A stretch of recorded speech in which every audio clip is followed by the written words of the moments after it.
আপনাদের সবাইকে স্বাগতম নতুন আরেকটি টিউটোরিয়াল ভিডিওতে। আজকের ভিডিওতে আমি ফটোশপের একটি গুরুত্বপূর্ণ পার্ট লেয়ার সম্পর্কে দেখাবো। ডান পাশে নিচে আমরা লেয়ারের প্যানেলটি পেয়ে যাব।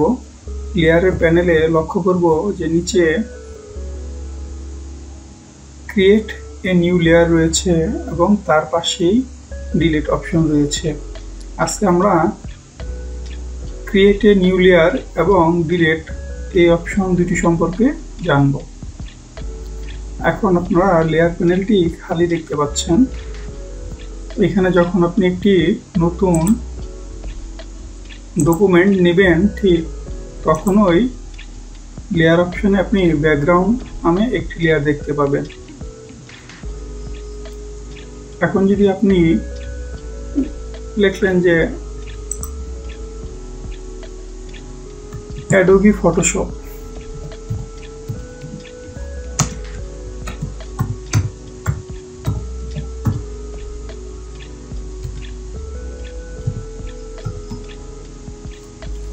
এখানে দেখতে পাচ্ছেন যে লেয়ার অপশনে নতুন আরেকটি লেয়ার আসছে, লেয়ার 1 নামে।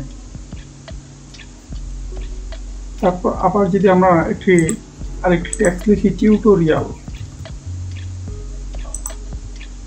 এখানে আরেকটি নতুন লেয়ার তৈরি হয়েছে। একটি হচ্ছে ফটোশপ আর একটি হচ্ছে টিউটোরিয়াল। এখন যদি আপনি চান যে এখান থেকে ফটোশপ, অ্যাডোবি ফটোশপ লেয়ারটি ডিলিট করবেন, সেক্ষেত্রে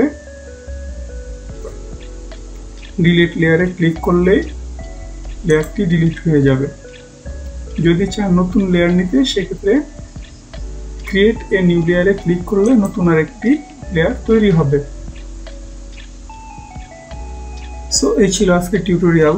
যদি নতুন কিছু শিখে থাকেন তাহলে একটি লাইক দিবেন, কমেন্টে আপনার মতামত জানাতে পারেন। দেখা হবে পরবর্তী টিউটোরিয়ালে। সে পর্যন্ত ভালো থাকেন। আসসালামু আলাইকুম।